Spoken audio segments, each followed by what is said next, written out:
ആ വെടിയൊച്ചകൾക്കൊപ്പം നിലംപതിച്ചത് ഒരു മഹാത്മാവ് മാത്രമായിരുന്നില്ല, ഇന്ത്യ എന്ന മഹാരാജ്യത്തിന്റെ സ്വപ്നങ്ങൾ കൂടിയായിരുന്നു. അത്രമാത്രം ഓരോ ഭാരതീയനും നെഞ്ചിലേറ്റിയ ആ നേതാവ് ആരായിരുന്നു? സൂര്യൻ അസ്തമിക്കാത്ത ഒരു മഹാസാമ്രാജ്യത്തെ വേരോടെ പിഴുതെറിയാൻ ആ വ്യക്തിക്ക് എങ്ങനെ സാധിച്ചു?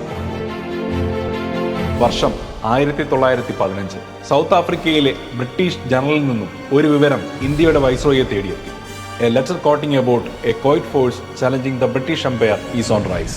തങ്ങൾക്ക് നേരെ വരുന്ന എല്ലാ പ്രതിഷേധങ്ങളെയും ഇരുമ്പ് മുഷ്ടി കൊണ്ട് അടിച്ചമർത്തിയ ബ്രിട്ടീഷുകാർ ആ അർദ്ധനഗ്നനായ ഫക്കീറിന്റെ സത്യാഗ്രഹം എന്ന പുതിയ സമരായുധത്തിനും അതിനു പിന്നിൽ അണിനിരന്ന ജനതയ്ക്ക് മുന്നിൽ അടിപതറുന്നത് ലോകം സാക്ഷ്യം വഹിച്ചു.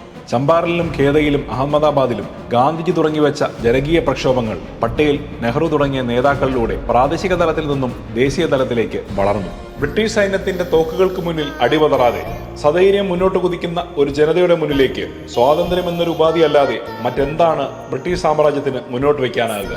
വർഷങ്ങൾ നീണ്ട പോരാട്ടത്തിന്റെയും ത്യാഗത്തിന്റെയും സഹനത്തിന്റെയും വീര്യമുണ്ട് ഓരോ ഇന്ത്യക്കാരന്റെയും ഉള്ളിലൊഴുകുന്ന ചോരയിൽ. ഇന്ത്യ എന്ന ഒറ്റ വികാരത്തിൽ ചേർന്ന് നിൽക്കാം, കാത്തു സൂക്ഷിക്കാം പൂർവികർ പകർന്നുപോയ സ്നേഹവും സാഹോദര്യവും സ്വാതന്ത്ര്യവും. വന്ദേ മാതരം.